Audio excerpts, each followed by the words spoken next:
पाहत आहात एबीपी माझा. उघडा डोळे, बघा नीट. चितळे बंधू 75 वर्षांच्या आपुलकीचं एक नवं नातं.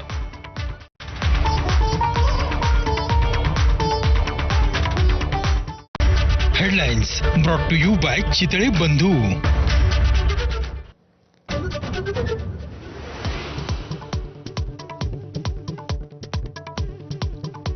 पुरस्कार सोहळ्यावरच्या टीकेनंतर संजय राऊत आणि शरद पवार पहिल्यांदाच एका मंचावर. संसद भवन ते सेंट्रल विस्ता पुस्तक प्रकाशन सोहळ्याला दोन्ही नेते एकत्र.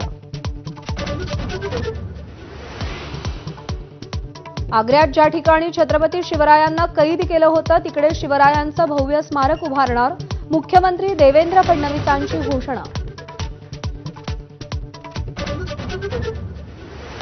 तारीख नसलेल्या कृषी विभागाच्या पत्रावर सही करून 200 कोटींची रक्कम अदा करण्याचे मुंडेंचे निर्देश.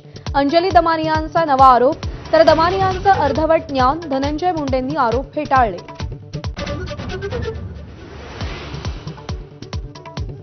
राज ठाकरेंनी मनसे पदाधिकाऱ्यांची बैठक बोलावली.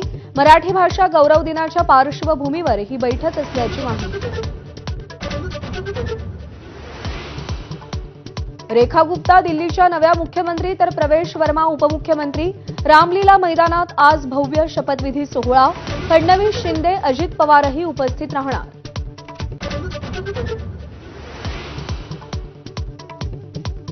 संत गजानन महाराजांचा आज प्रकट दिन. शेगावमध्ये भाविकांची सकाळपासूनच दर्शनासाठी गर्दी.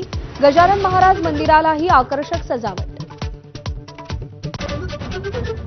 रायगडच्या पेण आणि सुधागड तालुक्यात भूकंपाचे सौम्य धक्के. तिलोरे गावामध्ये पहाटे 3 वाजता भूकंपाचे धक्के जाणवल्याची ग्रामस्थांची माहिती. मुंबईमध्ये कोळशावरील तंदूर भट्टीवर बंदी घातल्यानं पावाचा पुरवठा विस्कळीत होणार.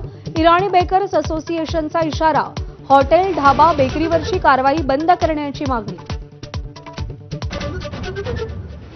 कुंभमेळ्यासाठी जाणाऱ्या भाविकांवर काळाचा घाला. 2 अपघातात 8 जणांचा मृत्यू, 40 जखमी. अनेकांची प्रकृती गंभीर.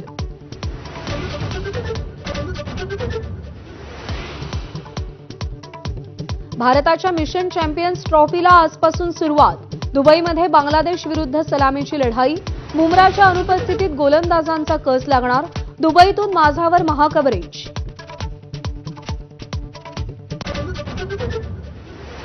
आयसीसी चॅम्पियन्स ट्रॉफीमध्ये यजमान पाकिस्तानला सलामीला पराभवाचा धक्का. न्यूझीलंडकडून 60 धावांनी धुव्वा.